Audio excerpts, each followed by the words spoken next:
If you would, please rise and join us in the Pledge of Allegiance. I pledge allegiance to the flag of the United States of America and to the republic for which it stands, one nation, under God, indivisible, with liberty and justice for all. If you would, remain standing. It was with tremendous sadness that we learned of the untimely death of one of our own, Police Officer Jared Lee, on the evening of January 28, 2019. He was killed in an automobile accident in Claremont County. Jared had been with us since August of 2017, and he served our community very honorably. We'd like to take a moment of silence to reflect upon his life and contributions to our community here in Clear Creek as an officer, as an MP in the United States Air Force, but mostly for his role as husband, father, friend, protector of mankind to his last earthly act, and giving of his life to protect the lives of others. Godspeed, Jared Lee. Please, if you would.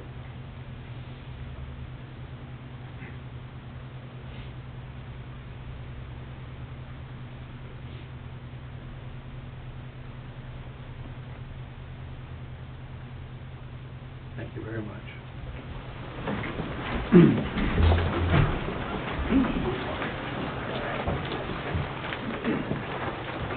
We do have a special activity tonight. We have a couple of them, but the first one is to administer an oath of office for Stacy Tipler as an alternate member of our zoning commission. Stacy, if you would, please.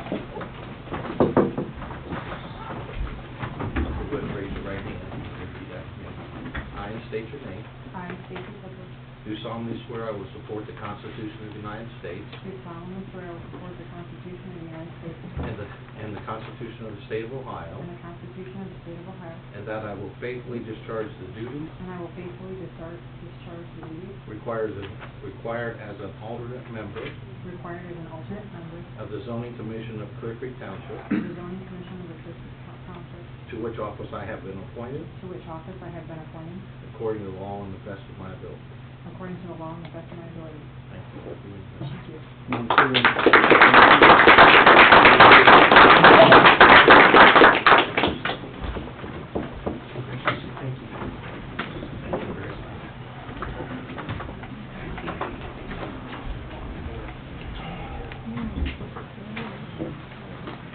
Next item on the agenda is the public hearing to reopen the Montgomery property PUD application of 51.46 acres.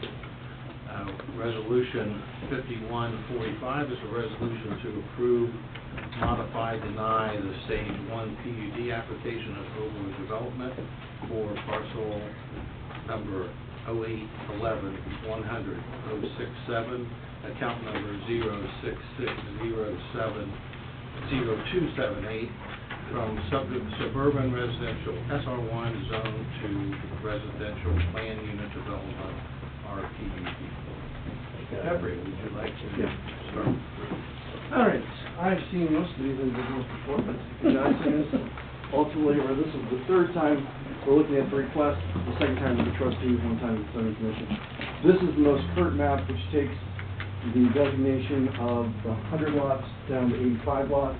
This is the 100 lot, this is the 85, we'll get to that in just a moment. When we look at the changes that occurred, now have the designation of Wood Road, which is what overheads now we call, or it's now home, the property. Went from a 70-foot width to an 80-foot width lot, being 80 by 145. Cul-de-sac information being updated on the 31st. Ultimately, when we look at the color scheme, anything that's below a quarter acre was in purple, that's been eliminated. A quarter to a third is the yellow, third to a half is the pink, and half to three-quarters is orange, and then blue is greater than three-quarters of an acre. Open space was, and the road right-of-way was minimally reduced through the process, and that was put into the lots. Also have a couple different things that are going on. Previous had a boulevard entrance off Red Line 5 Points. It's now a regular entrance There's proposed emergency access that would go through the open space at that location. At this point, there is not an emergency nor a regular access to State Route 741.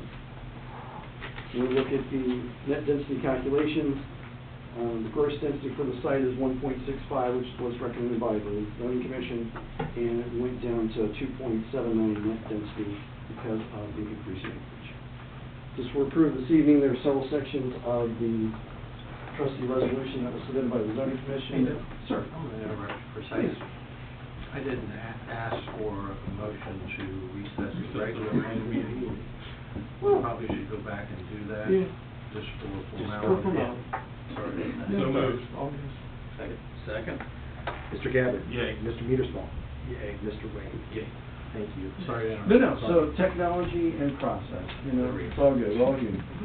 Ultimately, what you have before you is the draft resolution that was modified based upon the recommendations of the zoning commission. However, there's been several changes that have occurred since that time.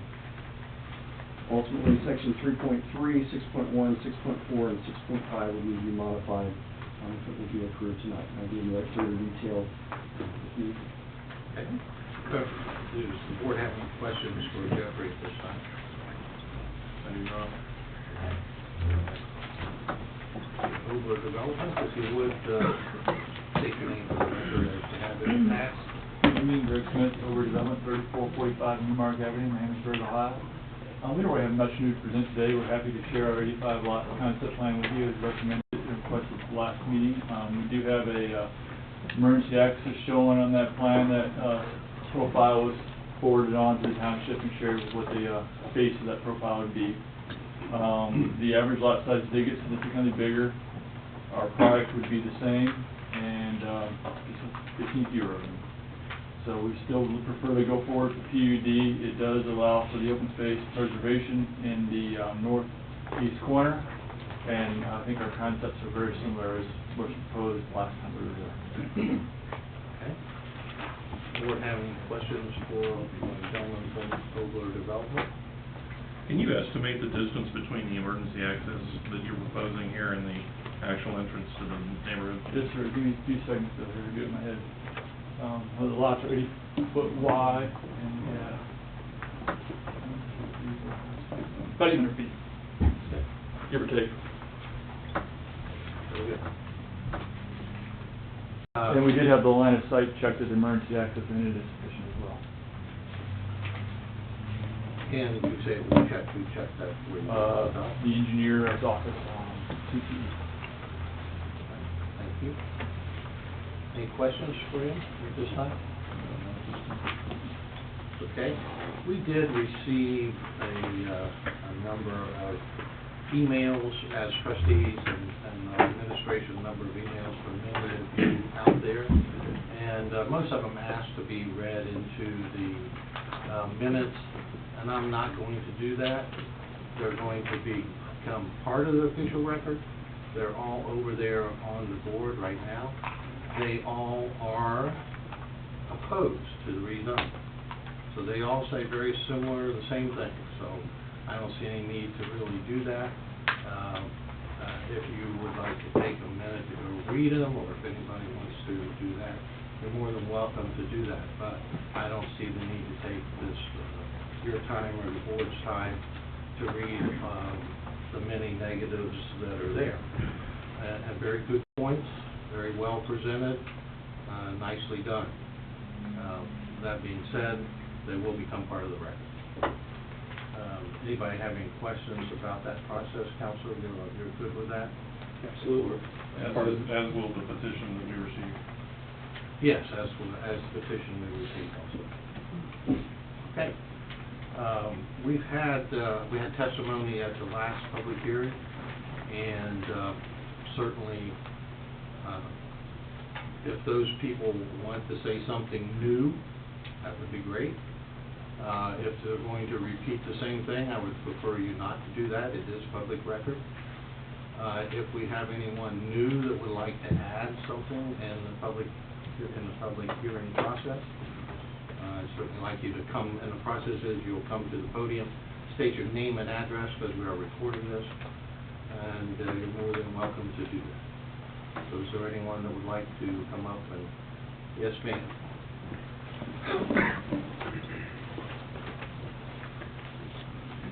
I have a slide also.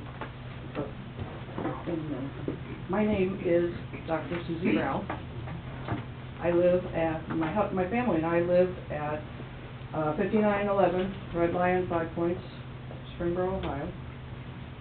I lived in this area since 1999, so 20 years. We currently have 15 acres. It's on the picture at the top, north end of the proposed development on the right. I came to Springboro and... This is, excuse me, this is Dr. Shrimp's. Yes. property? Yes. And you talked to us last time? I have a little different information this time. Okay, if you would get to Yep. that. When Okay, you well, have that information. I'd like to present an overview of some of the other residential areas that are nearby to this proposed development. May I approach? Sure. Here is a map. Thank you. And there's a slide that looks like that. Okay, where's, It's on there. it's on the, You just loaded it. Okay. So anyways, we have 8 residential areas that are that are nearby to where this proposed PUD is located. And I was just gonna go through it. That's this map up here with the stars on it. Because I wanted to explain just the nature of the township in this general area. So we're going to start up at the north, and let me get the slide up.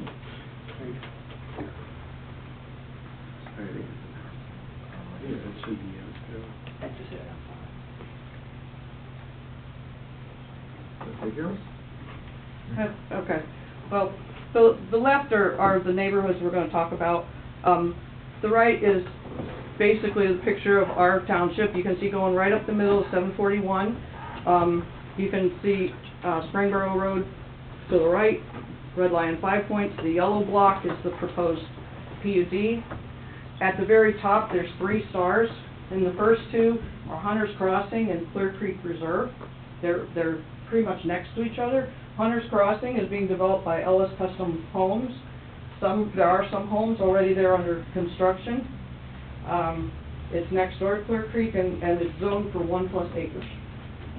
Okay, Clear Creek Reserve, also zoned for 1+ acres. It's being developed by Todd Kalshner. Conover Farm, it's on the other side of Red Lion 5 Points. It's that 3rd star, the most left one. That's 30+ acres. It's currently sale pending. It's under review by the city of Springboro. It's zoned R1 with half-acre home sites. Then moving down a little bit, far to the west, you're going to find Clear Creek Estates. This is zoned for 1 acre. These are custom homes that are in place. Mr. Joe Pyle is going to be discussing a little more about their neighborhood. And this neighborhood was developed after the Clear Creek Master Plan. Then moving on down, we have Pine Brook Estates, and similar 1+ acre custom homes, 30+ homes. This was developed before the Clear Creek Master Plan. Then moving south, on the opposite side of the road is Oakland Hills. This is zoned for 1 acre lots. Mr. Roy Phelps and Mr. Brad Johnson are going to talk a little bit more about this. This was developed before the master plan. And then continuing to the bottom, these are pretty new, and I know everybody's driven up 741, you've seen them. One is 101 acres for sale, is listed by Austin and Herman Castro. These are zoned for 1+ acre. And then the other one's Country Creek, which they're already building homes out there. And these are zoned for 1+ acre. So 7 of the 8 parcels are zoned for 1+ acre. The 8th property is zoned for ½ an acre. So if all of these existing developments and proposed developments I've mentioned can be accomplished with a ½ to 1+ acre, then I think why does this proposed property need to be so much smaller in terms of lot size. So in closing, this yellow spot here is really not consistent with the other communities in our township, at least in the, locally. So I'm urging you to vote no for the current rezone. Thank you very much. Just a point of clarification, Dr. Grau, Mhm. Clear Creek Reserve and Hunter's Crossing are both zoned the exact same way as the Montgomery property. Oh, okay. The difference is they weren't able to get sewer to those properties, Oh, okay. just for point of reference. Okay. No, they're building under the classification that they're allowed to. That they're allowed to. Yeah. Okay, thanks. Is that fair, Paul? Thank you. Anyone else? Yes, sir.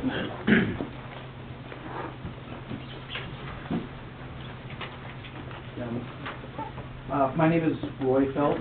I live at 1783 Oakland Hills Court, which is approximately 0.2 miles away from the rezoning site. And I'm here to say on behalf of the folks, most of them anyway, 25 signatures of the 17 homes on Oakland Hills are all opposing the rezoning for various reasons, many of which obviously I've already pointed out here, so I'm not going to be redundant.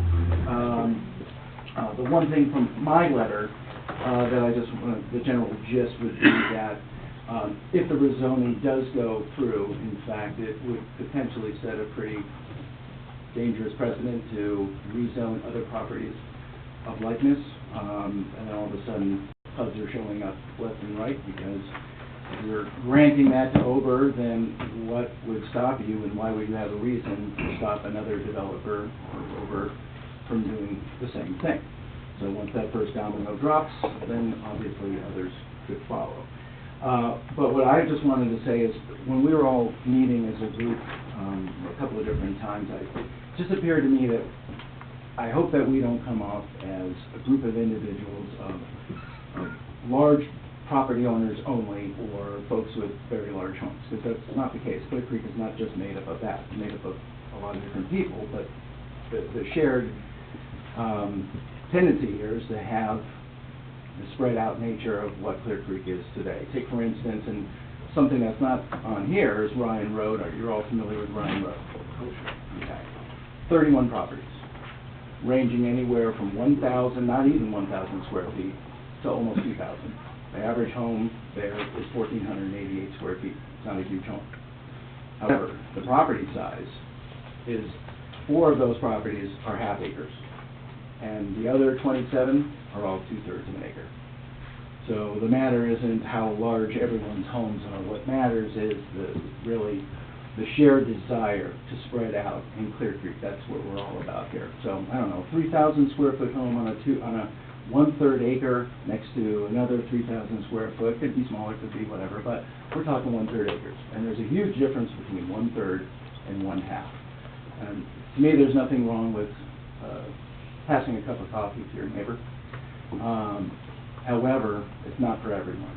And the folks at Clear Creek, we pretty much all abide by that. So that's my piece. Thank you very much. Yeah, thank you. Okay. Anyone else? Yes, sir.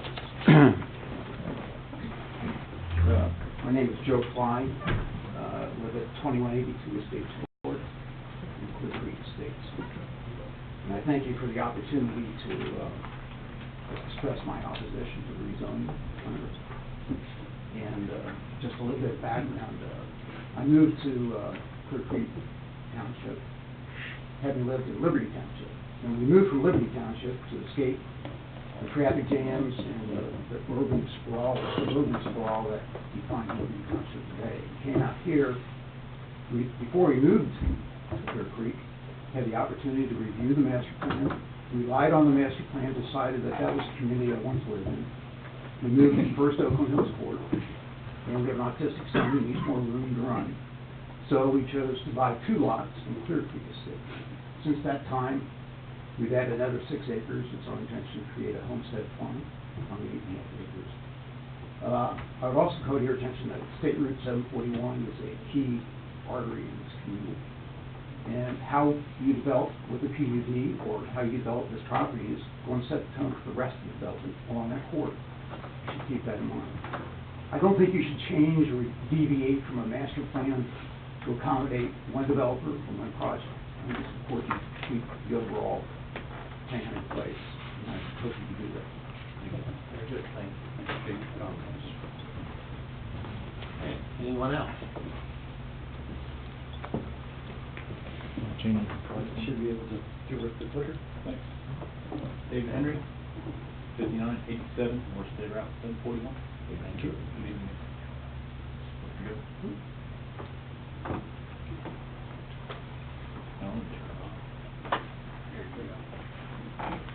There's the light. Be careful with the technology tonight.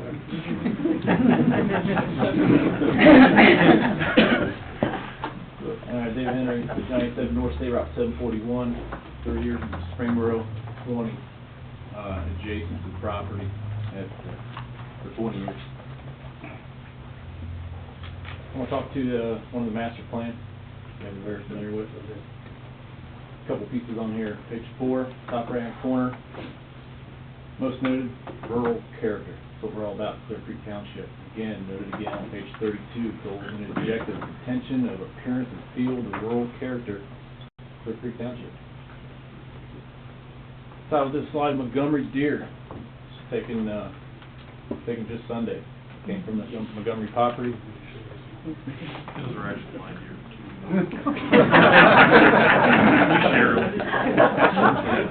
It's about to be over.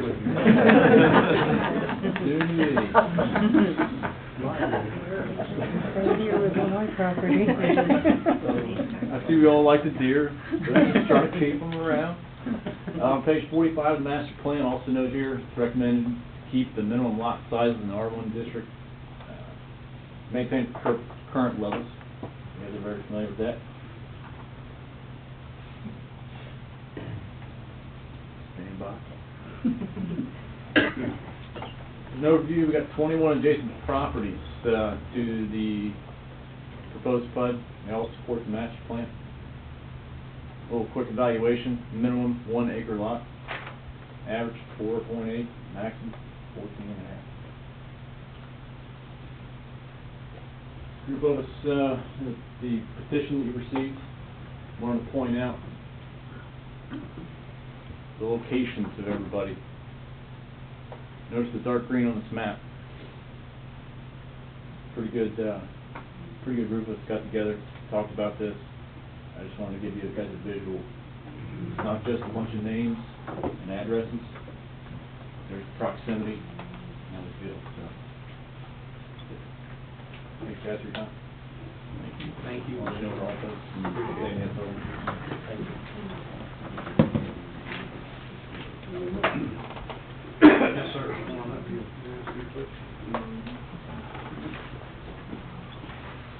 Good evening, everybody. Brad Johnson, 1941 Oakland Hills Court. Been a resident since 2006. When my wife and I moved over here, we looked at 60 homes, walked through 60 homes between Bellbrook and Westchester. And we came to Clear Creek because of what Clear Creek represents, and it's in the master plan. It's a rural setting that's still convenient to all the amenities and all the things that we like. It's an aspirational place to live. You talk to people up and down the corridor, and they'll talk about Clear Creek Township. They know where it is, they know what it is, and they know what it stands for. And that's important. Look, I'm not opposed to development. I've built 2 homes. I built a 75,000 square foot office building right around the corner for you guys on Newmark. I like new rooftops. I know it drives what we're all about here, the Great American Dream. At the same time, we've got a plan, and a plan that works. The only benefit to modifying the current plan is profit for the developer. There's not a benefit to the township. There's not a benefit to the residents. So I'm asking you guys to do what's right, to stick with the plan we've got. You know, if we want to develop it at the way it's set right now, that's fine. We won't be here saying, don't do it. We're not against rooftops. We're against trying to cram as much residents as you can into a small parcel. So, thank you very much. Thank you.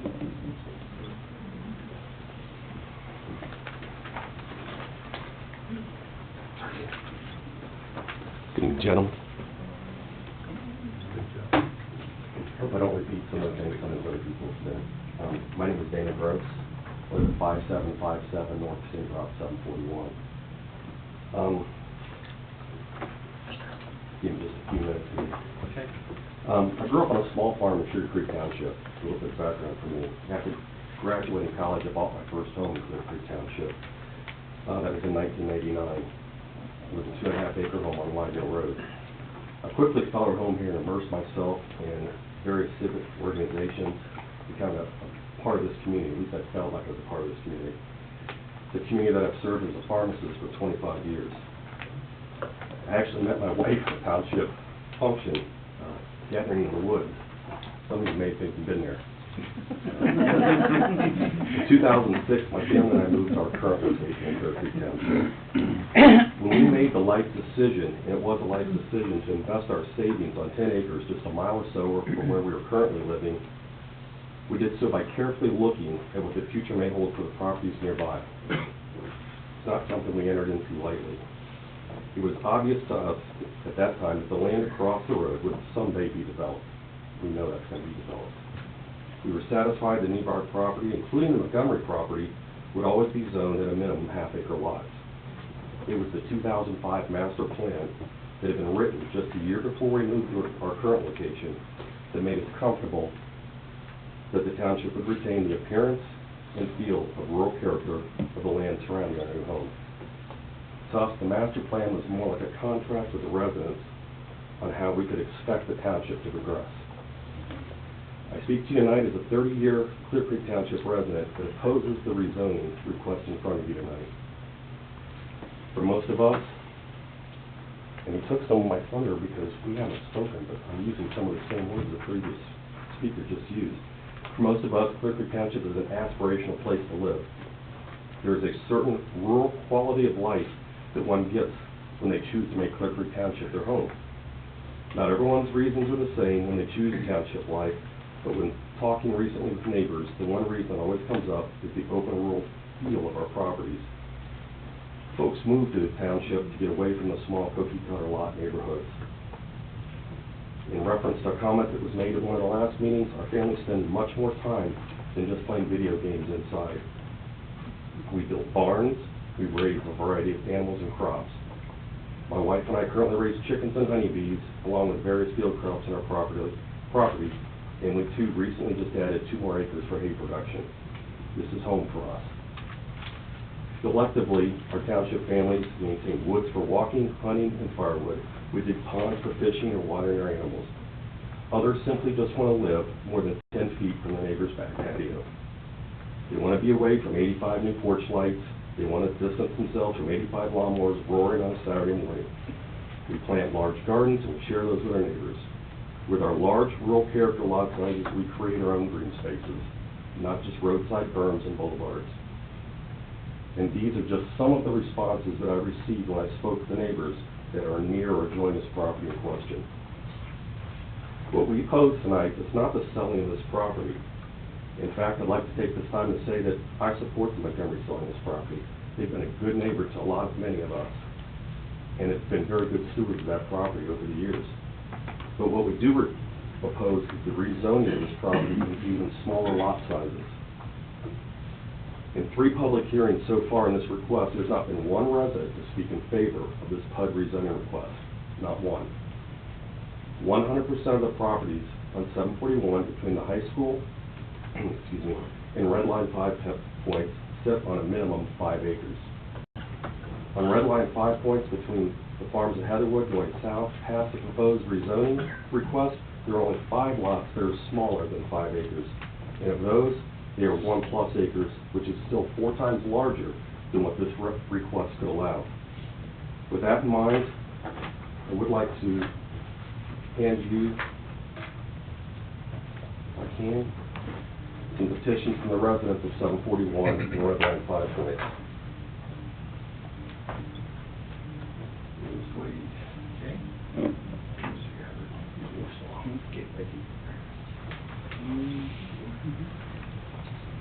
I went neighbor to neighbor to listen to what the neighbors on 741 had to say. That of those petitions you have in your hand, these are people that adjoin or abut the property regarding this proposal. The petitions from the 741 residents represent 100% of the households from the high school past Clear Creek Estates to Red Line 5 Points, all opposing this request. 100% of the residents between the high school and Red Line 5 Points oppose this request. Dr. Susan Brown, her husband Dale, went neighbor to neighbor on Red Line 5 Points to listen what the neighbors felt about the proposal. That's the second petition of the residents from Red Line 5 Points. That's from the Heatherwood entrance going south, past the proposal. 93% of those households oppose this rezoning request. The selective spot zoning request, because of city sewer availability, really only benefits the developer and greatly diminishes, again, the rural character, which leads me to my last point. Where is the benefit in this? Where is the benefit of rezoning this for the township? According to the petitions you have received, and I believe that would bring you to close to 300 signatures of people that live near or next to this proposed new zoning, they see zero benefit on smaller lot sizes. It certainly doesn't enhance traffic, it doesn't benefit surrounding property values, and it surely does not benefit the rural character of the township as laid out in the master plan. I have not been able to find a single benefit to those in the township, particularly surrounding the request. There's nothing that precludes over or any other developer from developing this land with all the promises of this PUD with the current zoning. SR1 does not limit green space, does not limit berms or boulevards or entrances. SR1 does not preclude them from building quality homes on half-acre lots. And also remind you that the first speaker spoke of all the new developments and the current ones. All of those were at 1 acre plus, except for one. Why would we consider quarter acre to third acre lots when everything surrounding this is larger? In closing, I strongly urge the trustees to do what you've been entrusted to do tonight, to maintain the rural lot size which contributes to the quality of life for property owners, neighbors, as well as drivers, while retaining the appearance and feel of rural character in Clear Creek Township as it relates to the 2005 master plan. I strongly urge you to oppose this request and keep this property zoned SR1, and in one small step, to keep Clear Creek Township an aspirational place to live, a rural field community. This time, let's stick with the plan. Thank you for your time. Thank you for your...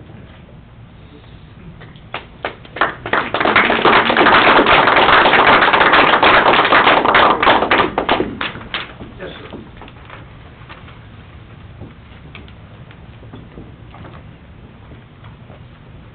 I'm Jeff Trick. I live at 5411 Red Line 5 Points.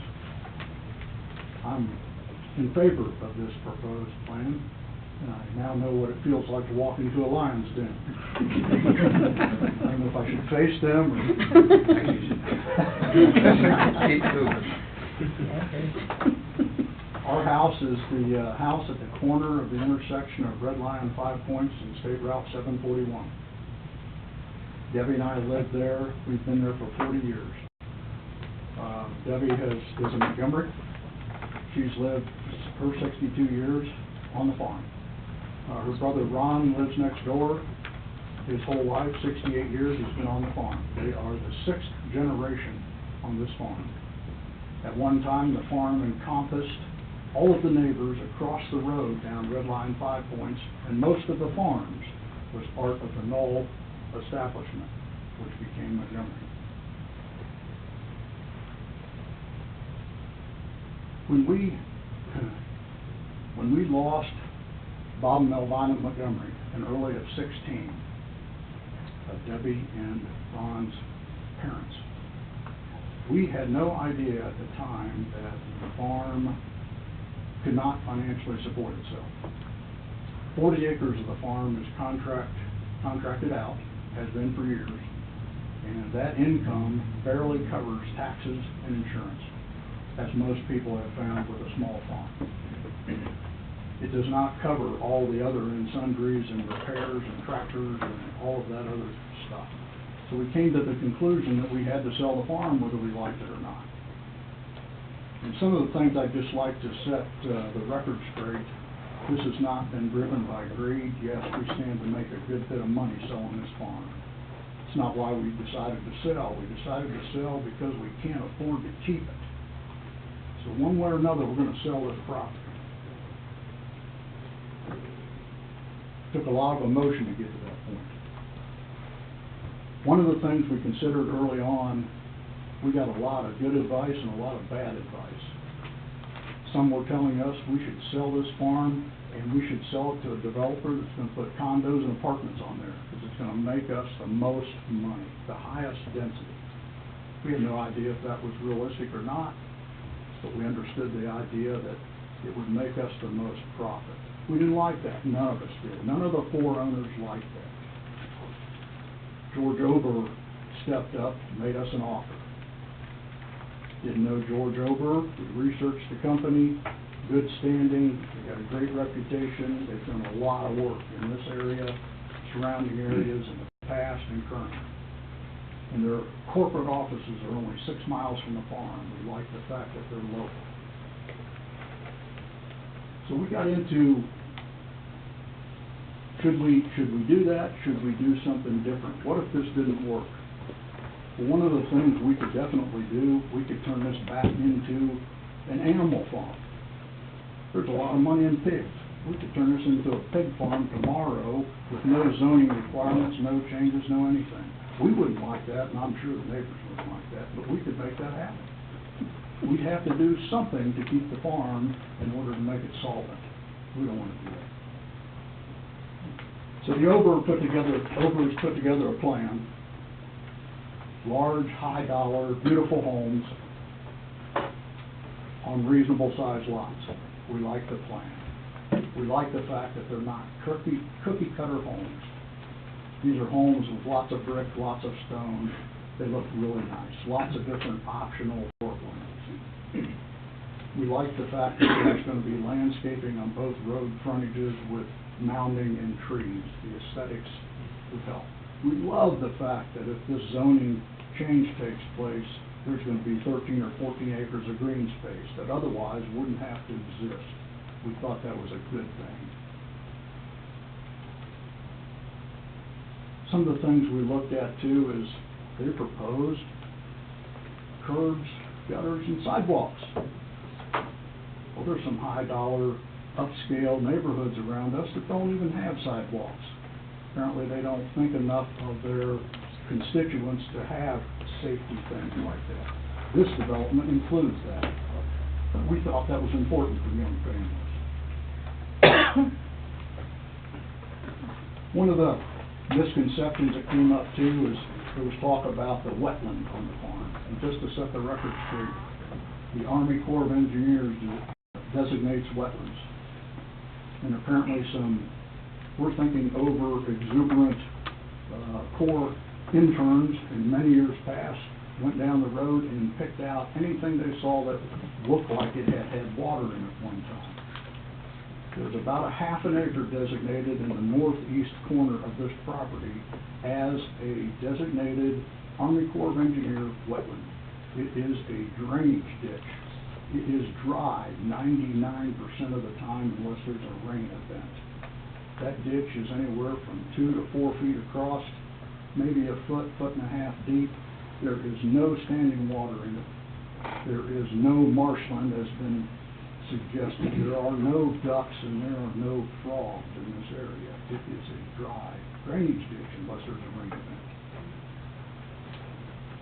We like the fact that because you cannot make a wetland go away, that the green spaces proposed would encompass that area.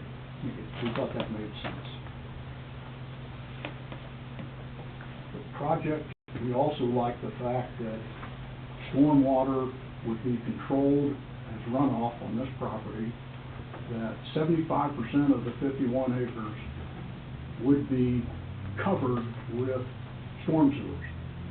And that water would be controlled, directed off-site, which is a huge improvement to what it is now. Just a couple comments about traffic at the intersection of Red Line 5 Points and 741. Debbie and I are the foremost experts in that, bar none, because we live there. We live it every single day. The traffic is heavy in the mornings during school time. Students, parents taking kids to school. It's heavy as same in the afternoons, 5 days a week. There have been very few accidents at that corner. It's also been suggested there's been dozens or hundreds of accidents because of the heavy traffic at that intersection. It's simply not true. Debbie's memory is better than mine. She recalled one accident where a car got T-boned at that intersection many years ago. Had a truck, as an example, a semi, run off the road southbound on 741 last fall. Had nothing to do with the intersection. The driver fell asleep. Car came up on 741, turned at a rapid pace, hit a tree in our yard. He was eluding the police. Had nothing to do with the intersection. So it's a misnomer. There are not lots of accidents at that intersection. But it is true that twice a day for about 15 minutes, traffic is heavy at that location. We're more concerned with the rude behavior of students and parents not letting us in and out of our own driveways, but the traffic itself is bad 15 minutes in the morning and in the afternoon.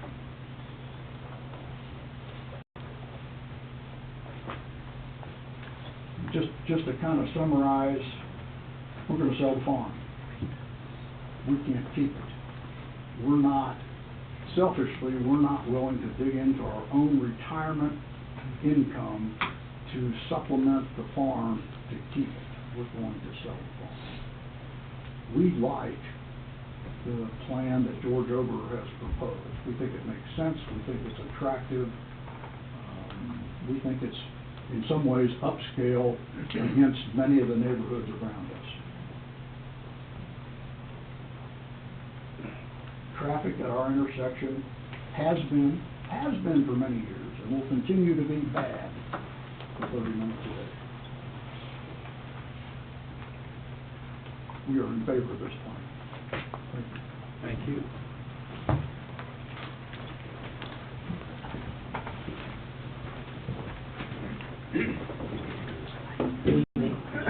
Mike Hemmer, 50 Royal Highlands Drive. I'm going to be very brief. Was it Mr. Montgomery that just spoke from the family? Mr. Trick. Mr. Trick, okay, I didn't catch that in the beginning when he introduced himself. I just have a couple comments to what Mr. Trick just said. Initially, he said that his family looked at the most potential as far as money that the family could make for the farm. He mentioned apartments, condos, and some other things. Well, that's not realistic at all. The property is zoned for 1/2 acre. So apartments and things like that he referenced, that wasn't even possible to begin with. It's zoned for 1/2 acre. Also, as far as building materials, it kind of surprises me a little bit about what he said, because when we were all here on January 14th, Ober Homes presented vinyl siding. They didn't have to show all the building materials at that time, but it was found out, and one of the trustees questioned the building materials that were disclosed, and it was shown vinyl siding. We haven't seen vinyl siding in home construction for some years. We see, of course, stone, brick, and hardy board. So I was kind of surprised to hear that, and that he wasn't aware of that apparently either. All we're asking for is that you maintain the zoning. After Dr. Grau got up here and showed you all the zoning that's around us, we just don't see the wherewithal on why we were going to go under a 1/2 acre lot. That's all we're asking for. Every speaker that came up here expressed that. I think Mr. Trick, hopefully his family would do very well with 70 homes versus the 85 that's on the board right now. We just ask you to uphold that zoning that's been in place since 2005. Thank you. I have a comment. I don't recall them saying they were going to put vinyl siding. No, in fact, that was quite opposite. Okay, I thought there was a comment made by one of you that... I said I would hope that you wouldn't put vinyl siding on, Okay. and they said we have no intention. Okay. They never said they were. Okay, sorry, good. If that's the case, I then did my say- mistake, and I'm sure that's... I did say that I'm not a fan of vinyl siding, Right. and they said, well, they're not gonna use it anyway. Okay, that's my mistake. I did not check the That's video fine. to that clarification in that, so That's that- fine. I'm sure you're accurate on that, so I apologize sure for we that. are, too. So, any other questions you have? No. Thank you, sir. Anybody else? Yes, sir.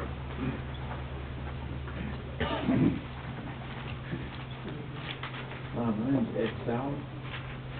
Me and my wife live at 5742 Red Line 5.3. We're opposed to changing the designation of the lots, mainly because we think the half-acre lots are a better fit for the Clear Creek Township. You divide that up and you get around 100 residents, 100 lots in this area. And from the last plot plan I saw, with one entrance and exit for the entire development being on Red Line 5 Points, not only in addition to the traffic, I noticed the plot plan showed that that entrance and exit existed right at the peak of the hill, right above where our property is, which is, to me, a safety issue, especially with the students who go in and out of that area to get to schools. Also, like I said, with the additional lots, I believe the developer is just trying to make more money because the more lots they have, the more houses they can sell. And they're trying to appease current residents by saying we have this, green space, which is supposed to make everyone happy about having a green space. Just because, in my opinion, it would cost them more to develop an area such as that into, lots that are able to be developed into housing units. Regardless, whether it's, the half-acre lots or quarter-acre lots, they're going to have, the same issues with drainage and sidewalks and gutters and all that stuff. So, to me, that issue doesn't really sway one way or another, because they're going to have to deal with that one way or another, regardless of the lot size. So I'm just here just simply to, give my opinion as far as like my opposition. Okay. Thank you. Thank you. Okay. Anyone else have anything before we close this? No further comments? Yeah, one last comment. Okay, yes. David Henry again, 5987 North State Route 741. So I got a concern as a property owner right here, right next to the Springboro High School. Be greatly impacted the view that I will see. I know that on the proposals you guys have over, there'll be some landscaping that'll go in this were to go in effect. Now, I can't remember what it was, 6-foot hill height, whatever. I want to know if that's from the bottom of the ditch or the crown of the roadway. So, all those numbers and that would come through in the stage 2 process, right? Yeah, Assuming- successful with stage 1 and stage 2, we get all those details, because there's an awful lot of items that we're trying to put in stage 1 that are truly a stage 2, and trying to put those back in the right order. So if it were approved, when we come back for a site plan, that will be all of the discussion. thanks. Yeah, thank you. Anybody else? Okay. Is there a motion to adjourn the public hearing and reconvene the regular meeting? So moved. Second? Mr. Museball. Yay. Mr. Gabbard. Yay? Mr. Wade. Yay. At this time, we'll have some discussion here. If the board is interested, we'll ask some questions to the developer, Mr. Palmer, and the residents. And I'll start off. I'm not in favor of this zone change.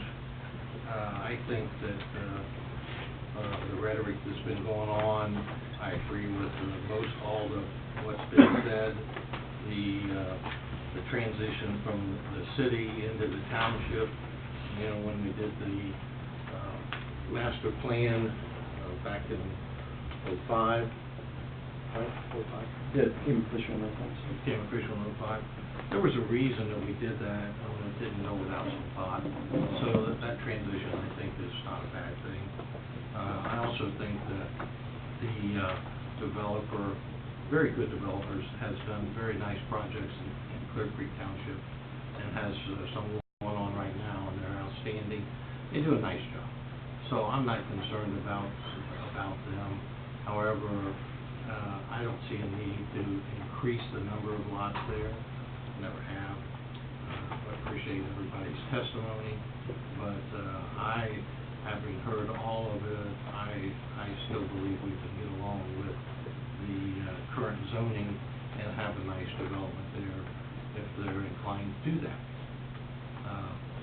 So that's my 2 cents worth. I'd like to hear from the other two, and then at that point, I'll entertain a motion to approve or deny 5145. Steve? I'd have to agree, I don't see a need right now to make any changes from what we set as a standard. I would say too, in other areas of the township, we have done different lot sizes that have made sense in those areas. And this transition area, I don't think it makes a lot of sense, so I'm in favor of keeping it the way. I think I agree. The references you made are in a totally different area of the township. I know there's some concerns that have been expressed by several people as to and I'm one of the Southsiders, as to it coming our direction. Sewer becomes the challenge, just so everybody understands that. It's the old saying that something rolls downhill, this is the top of the hill. So as it goes past this, it's been pretty well clarified that the red line challenge is there for sewer from the county. The city has no interest in pump stations, so I don't see that as an issue moving on, because I've heard a lot of that in the emails that we've received as well. I wanted to address that as we talk about this. I took office 7 years ago, and I believe the master plan was good then, I believe it's good now. I think it'll be a very nice development in half-acre lots. It'll complement the area that's in, and safety concerns will be marginally reduced. So, you know, in reference to the master plan, it is that. It's just a plan. We have varied from that plan in the past. I'm sure we'll vary from that plan in the future. But at this particular location, I don't think it's necessary to vary from the plan. I don't think it's a good idea to vary from the plan. And with that being said, if you guys don't have any more comments, I'd like to entertain a motion to approve, modify, or deny the request for zone change. I will make a motion to deny. I'll second that. Further discussion on the motion? Gentlemen, you can certainly make a comment if you'd like to just. I don't think it's appropriate. Okay. Roll call, please. Mr. Gabbard? Yay. Mr. Mearsclaw? Yay. Mr. Wade? Yay.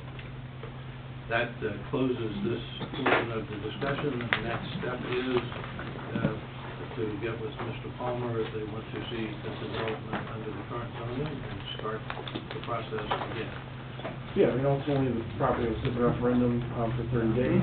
After that point in time, it becomes final as is. Again, we can talk to them about other options. I might also say that over the years that I've been around here, we have not always agreed with the zoning commission. This happens to be one where we decided not to agree with it. It happens. They did their job, so just took a break. Let's call it a potty break. Are we back on, Russell? Yes, sir, we are. Okay. We do have the minutes to approve from the January 28th regular meeting. We've all had a chance to take a look. Does anybody have any questions?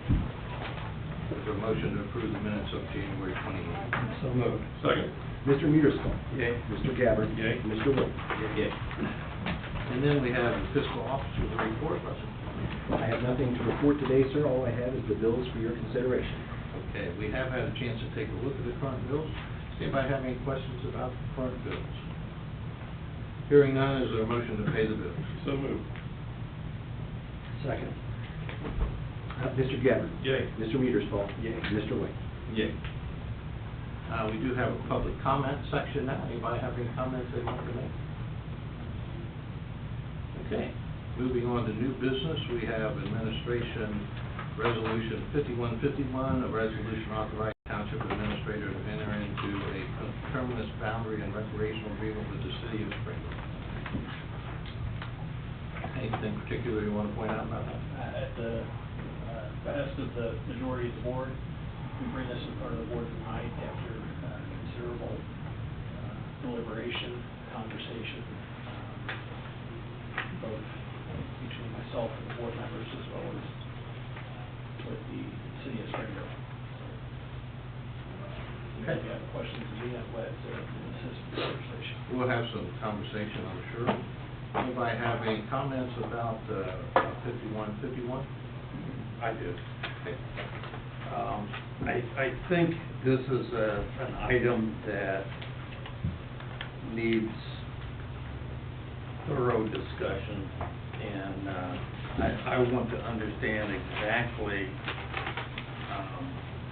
the pros and cons of changing what we're doing and going to another agreement. This agreement that is proposed will last 10 years. Right. And I guess maybe for the audience, for the record, I think this is important. I want a lot of this to be on the record, because when I run for re-election, I want to be able to stand and say, this is what I stood for, this is what I decided, and why. And so I want it to be very clear. I guess, could the, Mr. Wade, if you'd want to explain the current agreement and why there was a feel for a need to change it. Okay. The current agreement, I think, expired in like 25? 21, December 31st, 2021. Yeah, 2021. And the city asked if they would be interested, if we would be interested in changing that agreement and increasing it, what we're paying, because right now, the agreement should change as of this year to take us to 25% last year. Last year in 18, we paid 25% of the inside village collected into the general fund. So they wanted more money, so they wanted to go to 50%. Okay. And with that, what do we get out of it? This agreement, by the way, was done several years ago when we started it as an effort to keep the city from charging our township residents to use their parks. That was the conversation at the time. May 22nd of 1989. So that's, thank you, May 22nd of 1989. That's still an issue, and it's still something that they very well may do. The other thing that, and that is an issue that they will talk about. The other thing that it does for us is, if you look in there, this agreement, which we've never had before, says that the city will not attempt any annexation at all without the agreement of the township trustees. Now, that's not a small item. We have fought over the years zoning or township or city annexation and threats of annexation over the years, and that is something that is a good thing for the longevity of a township. And so that in this agreement, even though it does kick it back up to 50%, where it was for the first portion of this agreement, we pick up that language in this agreement. I think that's important. As do I. You may not, but that's your opinion. it's very important to me that you haven't been fighting, you've never been through fights with annexation. I have, and it's not a pleasant thing, it's very emotional, and it's very expensive, so. I can't argue with, now, it's a lot of money, I get that. But it's also, there isn't a doubt that our kids, we really have one park for athletics. The city has lots of parks. We have 108 acres of usable park property currently, usable improved park property. They have 400. And our kids in Cook Creek Township are a major portion of the people that play there. Now, is it the majority? I don't know. But certainly, our population is larger than the population in the city, and I expect that our kids, the number of kids in the township probably go a long way with that percentage also. Wouldn't be surprised. I haven't run those numbers, don't think it's that important, because I know we have a ton of kids that use those parks. You know, there are communities that do charge for if you're a non-resident. And we've always tried to plan with the city and not have our residents have to pay money to participate. Now, they pay if you belong to a baseball association, they pay to be a member of that, but that's for the operation of that. It doesn't go to the city. The money doesn't go to the city. Those are some of my reasons. Any more questions I can try to answer? Yeah, I will. Do you know exactly the amount of money we're going to be walking away from? I'm sure we probably have that. In the window of the 3 years before the agreement's over anyway, about $450,000. A little bit on the north side of that. That's real money. I mean, there's no question about it. Okay.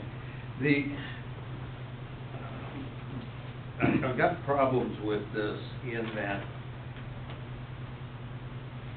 we need a coterminous agreement with the city for providing fire EMS. That's the best thing, but the worst thing would be if we didn't have that agreement.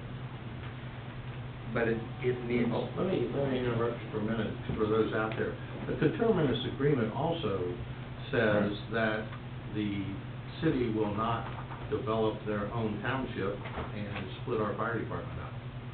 That's another thing this agreement does. So they will not be able to do what Mason and Lebanon have done, withdraw from the township and split the fire department up and have run 2 fire departments and so on and so forth.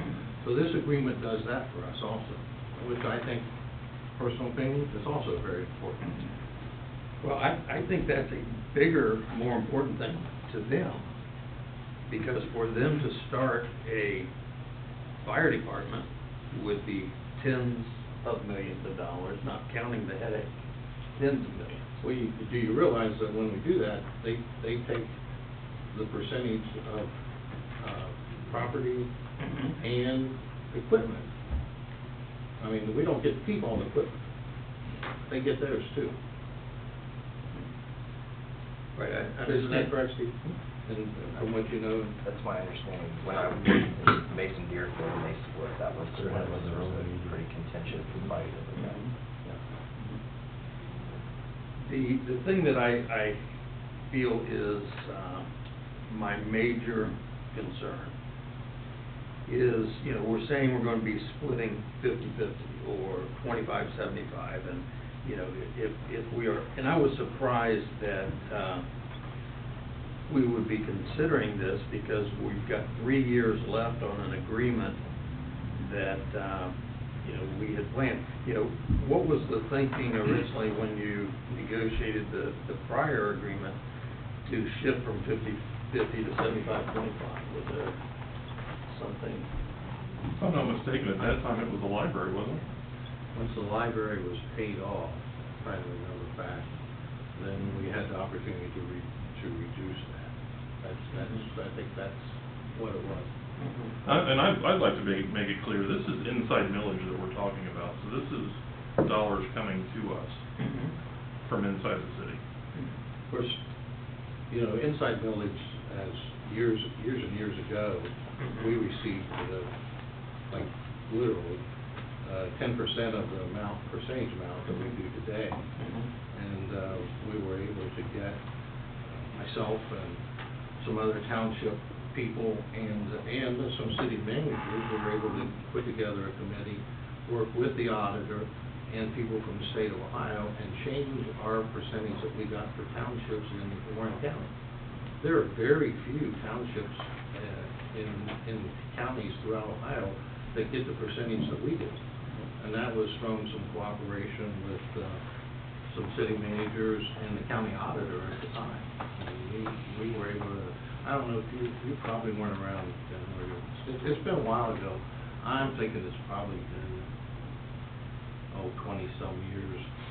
It wasn't long after Bill Coble came here as the administrator for Springboro, because I was able to get him to go along with it, and he agreed that we were getting short-changed on inside millage. The county auditor, that time was Nick Nelson, and he always believed we were, but you had to get enough of the cities and the townships to agree for us to get a larger percentage.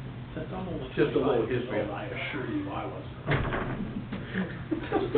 Okay. You're too young. Now, I had asked Matt to go through the auditor's office, and we have a slide, fire levy monies collected, comparing the township and corporate in the city.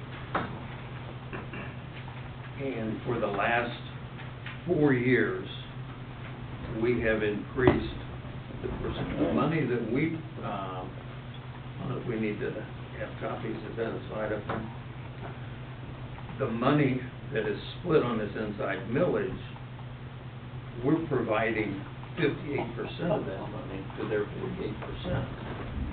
So when all that money comes in, then you split it 50-50. But what it comes down to, sorry, we'll need to make some copies for everybody. But what it comes down to is the usage of the number of calls for fire and EMS is 60% of the city using the services to 40% on the township. So we are right now, correct me if I'm wrong, we're paying 58%, collecting that fire levy money, 58% to their 42, and we're using it 40% to their 60. Well, I don't think you're wrong. I take exception to what you're saying, and I'll tell you why. It is correct that we pay 58 to 42. That's based on property value. Right. So that means the value of the property in the township is worth more than it is in the city. Exactly. Do you go to the city to go to the doctor? I'm just asking. I do. I go to the dentist in the city. Respect to Red Line Barbers, I get my hair cut in the city. I can only eat so much B&B and game day. You leave barbers out of it. Okay, so, sorry. Doesn't come me. Excluded. I didn't even do that on purpose either, Steve. So, when I look at this number, and I understand where you're going with it, I don't think you can look at those raw numbers as raw numbers, because the uses that we do as a community, as a township and a city, to the point of parks, to the point of every other opportunity we have to utilize business, that we all try to promote locally, hopefully. When you look at that, and just as an example, the number of businesses in the city are 490. That's as of today, and that's the business retention specialist from the city telling me that. And my best estimate, based on tax records and information of ours, is 88. So they have 400 more businesses than we do. All of those things, combined with the fact that the school district, for the lion's share, is in the city, creates more calls to service within the city. And what I mean by that is, if I'm at Christmas in Springboro and I'm eating a pork chop, which is very possible, and I choke on that pork chop, that's a call to the city, but I'm a township resident. So I don't think that number in itself is truly the raw data number versus the actual usage number. because there are so many, I go to the grocery in the city, all those things give an opportunity for slip and fall, car accidents, all the calls to service that Steve and his team do. So, that piece, when you compare it to just raw numbers of dollars, I don't think is a fair comparison. That yes, we paid 58 to 40, or 58 to 42 in 2017, because if I'm not mistaken, our valuation in tax year 2017 was 660, 325, 500 versus 524, 099, 490. You know, they've got neighborhoods full of homes that are $120,000 homes. We don't have that. That's where that comes from, and that's to me where that call to service comes from. So, I agree, but people live in the township for lots of reasons. One of the reasons is we don't want to pay city taxes. then we're not. I understand, but if my taxes are higher because we're carrying the load for the city of Springboro, I'm paying city taxes because of some coterminous agreement that's putting a rip to the township residents.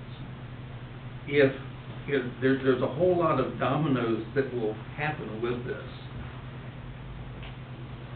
2014, 15, 16, 17, we've increased 1% per year, per year, per year, per year. Is it not a very good possibility by the end of this coterminous agreement that we will not be spending 68%, nearly 70% to their 30% or 35% or whatever that's going to be, and we're still using it much less? With the development they're going to be doing, there's going to be more calls in the city. There's no doubt about that. Wait a minute. How are you gonna do that? We're the ones developing. We're the ones developing, not them. Our calls will increase probably more than the cities. Now, where will the next station be located? In the city. Okay. And where will most of the calls be going to? The city. Okay. But, okay, there's two things there. One is there is township property adjacent to that area. Okay, and two is we're already seeing an increase in calls. I've talked to Chief Eggenberg about this ad nauseum almost to him, I'm sure, but we're to the tipping point of the difference between a life and death on a cardiac call. And we can't afford to chase it. That's not what we're put here to do. So, I mean, understanding that the growth went north for a long time and we've underserved that, I think is a fair way to put it. We're going to be able to service the south growth at a different pace, I would think, and hope, based on the usage of our houses now. 10% will probably grow. And I always screw up the numbers, so forgive me. 20 down by the career center. 20, yeah. So it'll grow that direction, right? So that part for me, there's more areas for growth for the township, in my opinion. I don't know what is going to happen with the Easton Farm. We know the situation. There's going to be growth, but what does that look like? I think. It's not. I don't believe it's going to go 70-30. I think you act like the people in the township or in the city are not part of the township. Well, they are part of the township. They absolutely are. But you don't want to service them evidently to, what are you driving? What are you driving to? Do you want them to split? Do you want to break the fire department? That is what I do not want. That's what you're going to do. That's exactly what's going to happen, and it hasn't worked anywhere. No, what's going to happen, I absolutely do not want to split.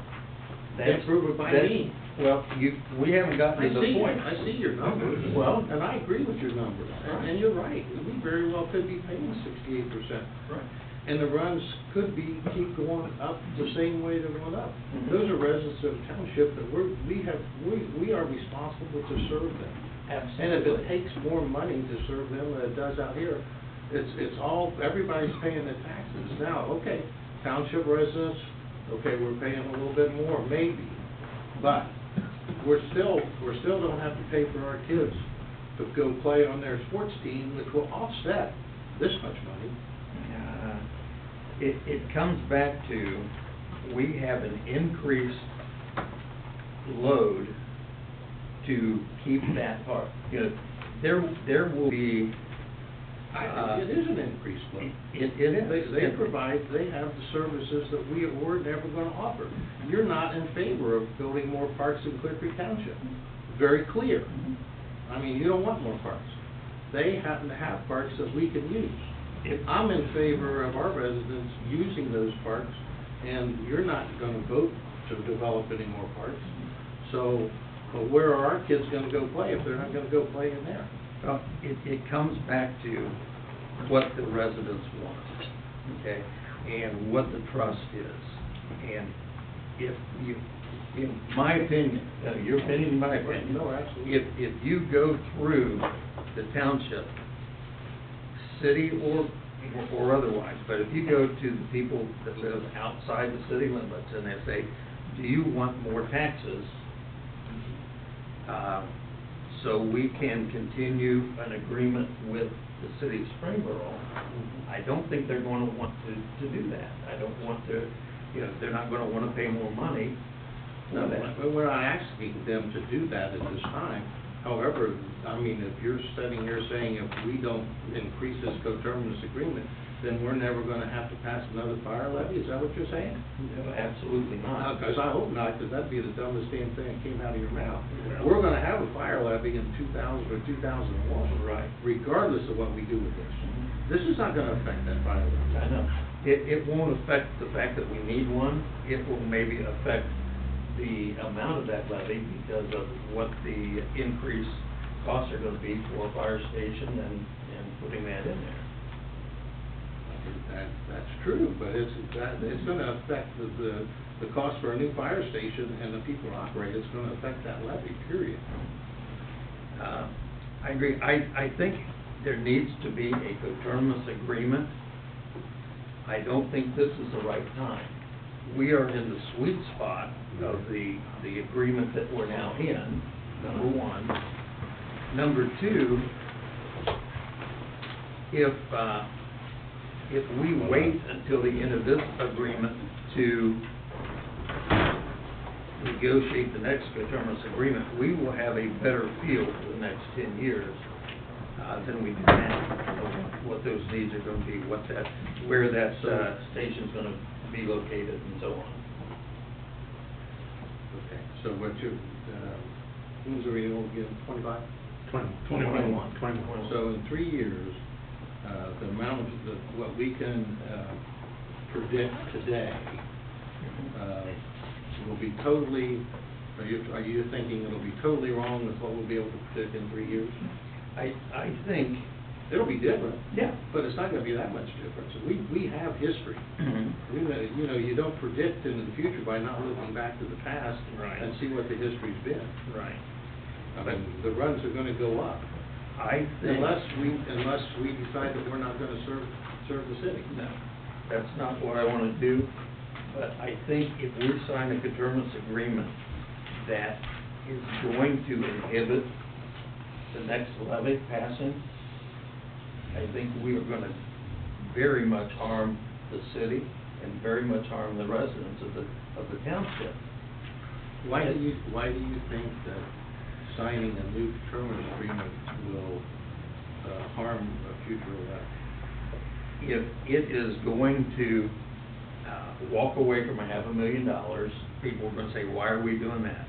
If we sign a new agreement that continues to establish the trend that the residents of the township of the outside the city limits are going to keep paying more and more and more of the load, I think For that's the city. for the city, and I think that is going to harm.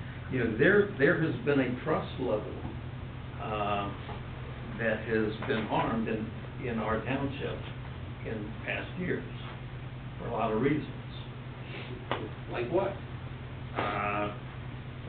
Sunshine law violations. Besides that? Besides that, do you want to go into the things that cause our trust to be questioned? When you say our, can you be clear on the fact that all three of us live in the township, Steve? Mm-hmm. That'd be great, because right now you sound like you're talking. Our township. the township. Our township. Okay, another example, the last levy. Who endorsed the last levy for the fire? Who put it on the ballot, who said, we need? And we're working in a, We need I a did, levy. I did, and we're working in a deficit position right now, and you know that. So, do you ask for the money the day you need it? Because that's not how this works. We don't ask for it when we've got $7 million in the fund, the extra fund. I will agree with you that when we put that last levy on, we got duped. And we did. In part. In part, we did. I think we did. We listened to our then fire chief, and we took him at his literal word, and we probably should not have done that, and I am guilty, and I've said that before. I trusted him that he knew what he was doing, and in my opinion, that may not have been the case. I didn't get duped because I wasn't sitting up here.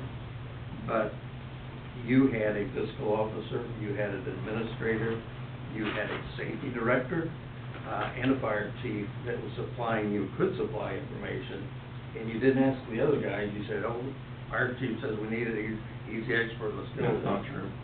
And I What's not true? wouldn't portray it that way. What's not true? We did ask other people, but go on. And everybody said we needed one? It was on the ballot. The one person opposed it, and she didn't have a basis for it. So, you're bringing up, we're in the weeds about where we are with this right now. I agree. All right. Well, what I'm saying is, if we sign this agreement today, for 10 years, it will create a more difficult passing of the next levy that is needed. I guarantee you. If we... Probably because you're going to work against the levy, I suppose. I wouldn't do that. Okay. I am representing the people that voted for me and put me in office. I am looking at the fact that I want what's best for this township, okay? And I am thinking that people that I have talked to or asked, or what do you think, I'm thinking that they will be up in arms feeling betrayed if we lock in 10 more years in an agreement and walking away from $500,000. You know, we need a coterminous agreement, there's no doubt about it. But this agreement needs to be based on the amount of money that is contributed by the entity, whether it be the city or the outside line township. If we use 60% of the services, we should provide 60% of the money. If we use 40%, we should provide. It needs to be fair. Is that funny or? No, how realistic is that, Steve? Our property values are higher. I agree. It's the average property value in the township is $109,420 according to the assessed value. Exactly. In the city is $70,414. Exactly. That means we're paying for what our consumption, because we have, whether it be a $500,000 home or a $2 million farm. That's simply the geography of it. You're talking about a usage tax. And that's exactly what you're talking about. And number one, you can't back into that number. The system isn't designed for that. And number two, it's not just raw data. That's where I go off the rails. My kids go to school in Springboro. They live in the township. If my kid trips and falls in the hallway of the Springboro High School, they're going to show up, and it's considered a call to the city. So you can't look at the raw calls and compare that number. My kids went to 11, so. Understood. So when you look when we backed out the nursing home data for the same reason. But there are township residents living in those nursing homes. And that's because we don't offer nursing homes. Just like we don't offer the breadth of services they do in the 409 businesses that they have. Or 90, excuse me. Yeah, I really think, you guys certainly can dig your heels in and vote. I'm sure you're gonna vote what you think is the best thing to do. But I think this will create a huge problem. How would you propose to get the city to sign a coterminous agreement that you want? Well, Explain that one to me. Have you thought that through? What are you gonna propose to them? You said we need a coterminous agreement. Mhm. I agree with you, we do. Mhm. So what numbers are you gonna put on there that's gonna allow the city to do that? What I'm gonna say is, let's stay the course with the agreement that we have, and let's put together, there's a whole lot of people other than me that will be input, you or whoever, our administrator, and put a coterminous agreement that is more in line, In line for what you want, not for what the city wants. There's But negotiation here, but it's not like we didn't get anything. We got an agreement to say that they will not annex unless we agree to it. To that point. We have things in that agreement that, I grant, that allows us, or puts us in a position, yeah, we're gonna pay a little bit more for this, but we're gonna get some things back. And we have in that agreement. Mr. Hemmer talked about Mr. Trick's testimony. The basis of apartments and condos was the idea that they could get water and sewer to it and they could get annexed into the city. If we put this together, we can protect the township we have from further annexation. And that's important to me too, because the city limits are coming up on me and I don't want to pay income tax. Wouldn't mind having water, but that's a pipe dream. Literally. Literally. Literally. So, I didn't even really mean it to be a. So. Well, really, Steve, I'm serious. You should maybe come up with some numbers and say, okay, I think this is more fair, and let's do a coterminous agreement, and let's see how that will negotiate with the city. I think probably you'll be wasting your time, and we'll no longer have a coterminous agreement. We have For 3 years. For What are you 3 gonna do years. after that? Up to that point in time, You've spit in their face for 3 years, so now you think they're gonna say, okay, Steve, it's gonna be great now, we'll do whatever you think. Have we ever gone to term with the current agreement and let it expire? Did we always have one in place? I think we've always had one in place. As I recall, I was only involved in the last one, but. I think that we. You had one in '89, then you had another one in '04. I think that we have adjusted in the middle, but in fact, I'm pretty sure of it. I just can't remember. Too many years. The 13, yeah, so I don't have the data to know if they were on 5 years, 10 years, or what they were, but. I don't know what the 89 yeah, 89 or 4, 13, and then draft state legislation.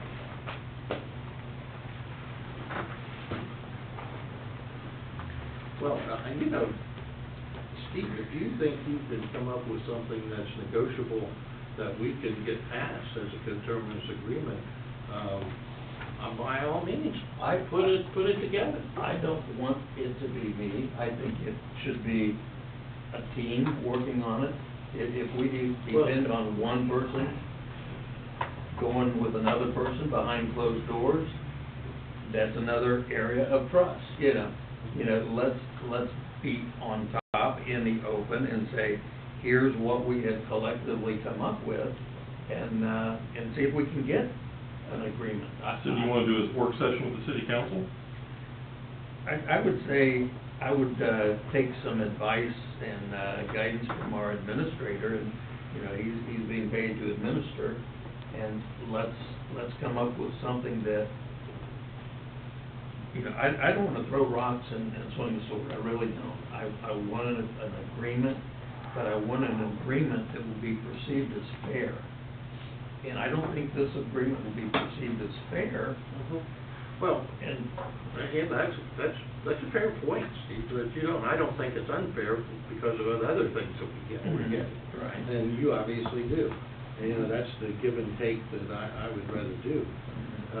But if you want to, I mean, we don't have to vote on this tonight, but now, I would say if you're going to do this, then you better get with the program and get started and get something going. Because, he's talking about behind closed doors. I have talked to the city people and, along with, Matt on a couple occasions. And, so we didn't have a meeting because two of us can't go to that meeting because then it's an official meeting and you can't do that. So I did get this started. I don't think it's a bad deal. It sure as hell isn't perfect. But it's never gonna be. I agree. It's never gonna be. So if you wanna do that, and, Mr. Gabbard's inclined to do that too, I don't know what else we can do, but, then, I say, you get to take charge of that, and along with the administrator, and you get to meet with the people of the city and try to put it together, because we can't do it as a group. You get that? That's why I said, the only way we could do that is as a work session, and we would all have to be present, and they would have to be present. Well, I think we need to work with something that I think will be perceived as more fair. Well, I understand what you think. I think what we're doing right now is not unfair for what we're getting. Now, you're gonna come up with a position, very likely position, that all township residents still don't now have to pay a fee to play. So get ready, if that's what you're driving for. I think it needs to be said and understood that there are people within the inner workings of the city government that believe that they deserve 100% of the inside millage. So They also believe, some people in the township or in the city believe the township should not exist. So, good luck on your negotiating. And I hope you do it better than I did. So, with that being said, that we do have this on the agenda for a vote, and we can certainly vote to direct the administrator to enter into the agreement, or we can table this or remove it. Probably be best to remove it, because we're not gonna bring this back in 2 weeks. It'll be some much longer time than that. Depends on how much time you have to work on it. Okay. Well, I just think it's better for the city and better for the township to come up with something that is gonna be more palatable. Obviously you do. But that, like I say, maybe you can come up with a better one. More power to you, if you can. Shall we remove this from the agenda at this time? Board's pleasure. I'll move that we take resolution 5151 off the agenda. Second. Roll call. Mr. Mearsclaw? Yay. Mr. Gabbard? Yay. Mr. Wade? Yay. Do we want to set a timeline for this so we can get something accomplished? Probably would be a good idea. 60 days, 90 days? Oh, I'd say we ought to be able to come back with something in 60 days.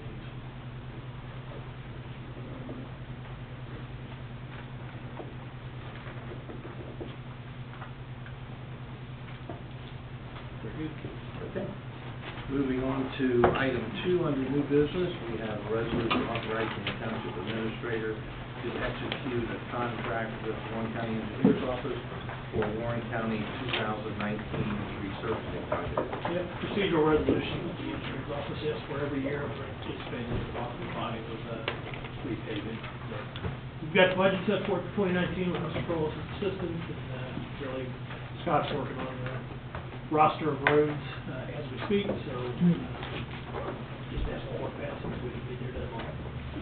Is there a motion to approve 5152? Second. Mr. Gabbard? Yay. Mr. Mearsclaw? Yay. Mr. Wade? Yes. Can we get a lineup of that roster when it's done, so we know that we do get questions about? It's pretty much done. Okay. Might be able to add to it.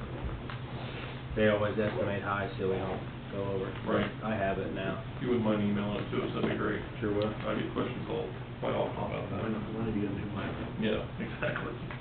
Moving on to item 3 under administration, we have a resolution authorizing the township administrator to develop and establish a consent agenda and board of trustees meeting procedures and rules for the forthcoming public meeting. You know, when I say meeting procedures and rules, what I'm talking about is generally parameters for what you put on the consent agenda versus what you bring as an individual agenda item.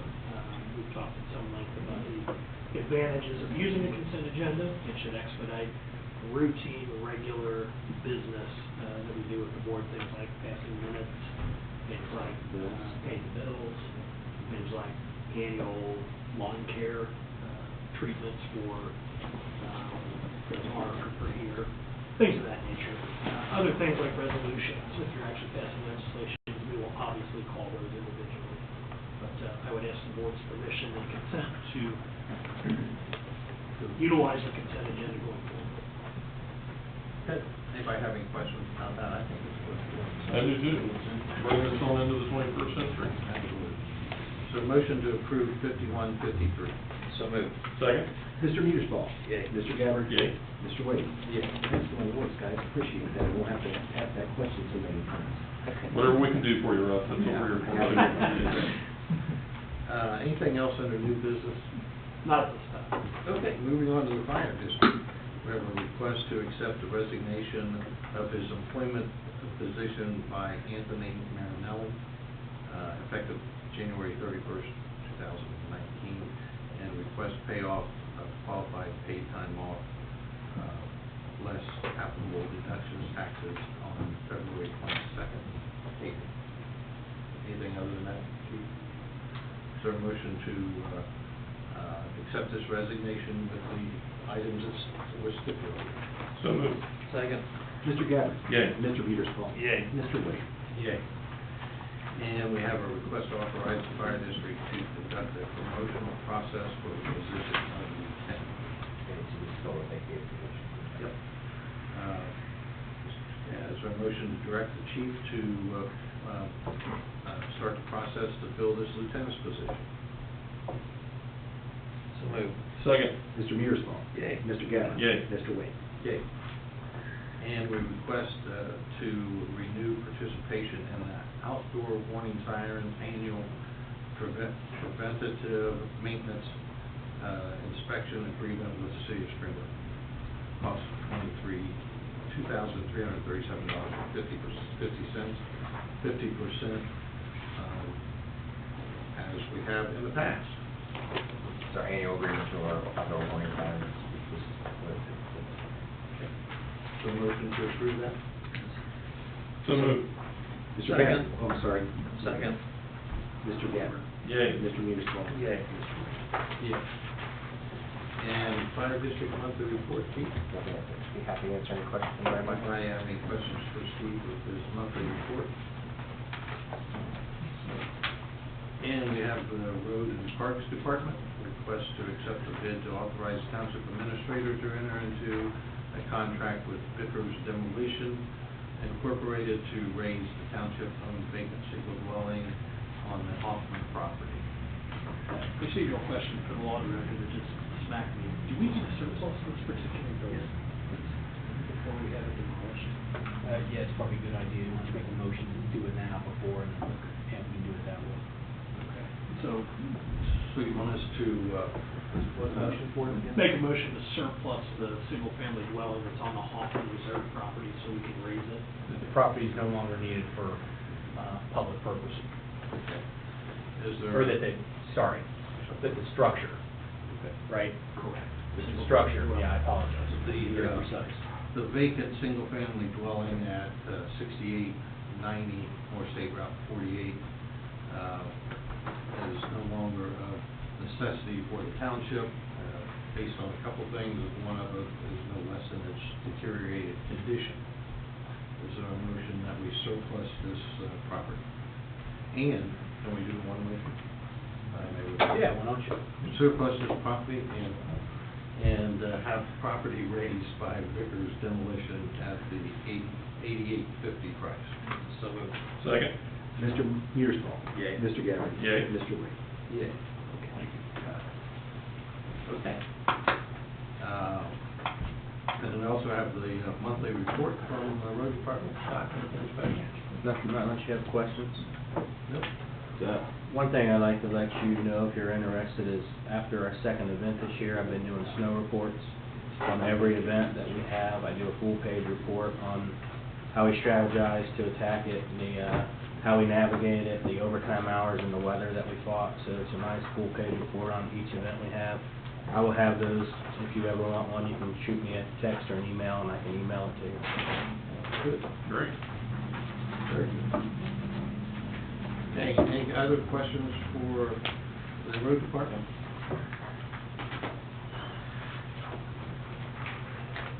Okay. Police department, we have a request to pay out a qualified paid time off for the late police officer Jared Lee, estimated $5,896.18.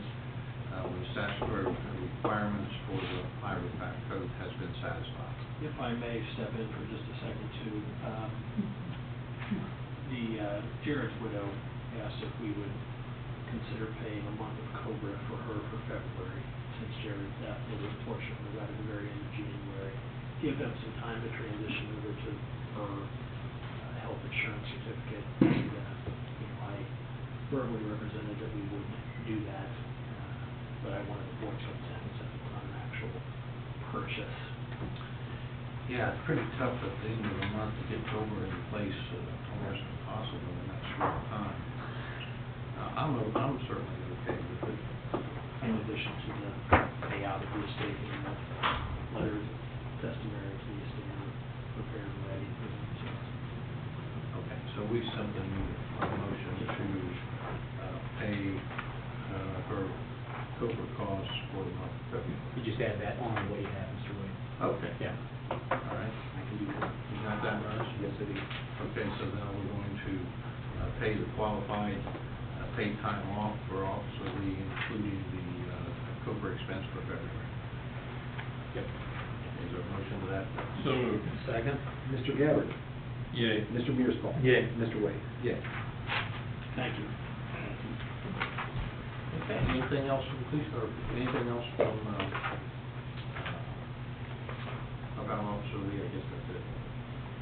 So, monthly report. Been a rough month. Been a rough month, yeah. To say the least.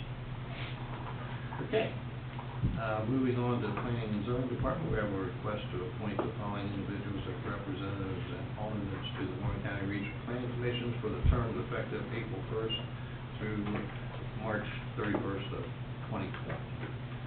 And they are, as indicated, just like last year. Correct, it is verbatim from last year unless you guys want to do modifications. I'm pretty sure I wasn't at that meeting, somebody put my name on that list. Well, we'd like to look for the second alternate, sir. It's a dangerous spot to be in. That position also had to clean up after the meetings. Nope. Okay, is there a motion to approve appointing these members to Warren County Regional Planning Commission? So moved. Second. Mr. Mearsclaw? Yay. Mr. Gabbard? Yay. Mr. Wade? Yay. And we have the monthly report, Kevin? I can answer any questions you have, nothing to worry Anybody about. have any questions for Jeff about the monthly report? Okay, under staff updates. One item that we'll probably bring forward at the next meeting, probably bring forward a resolution to surplus the single-family dwelling and property at 6908, not to be confused with 6980. It's the single-family dwelling fronted by the King. Carrie Robbins from Berkshire Hathaway School comps for it, given us a estimate listing price based on comps and current conditions of the property. So if it is the board's pleasure and intent to sell that piece of property, we will be ready to do so next meeting. Okay. I don't think anybody's changed much so far as that process. Sounds good. Anything else? Staff reports? Okay. At Anything else, anybody have anything else they want to bring up? Okay. Is there a motion to adjourn? So moved. Second. Mr. Gibbons? Yes. Mr. Usula? Yeah. Mr. Wood? Yes. All right.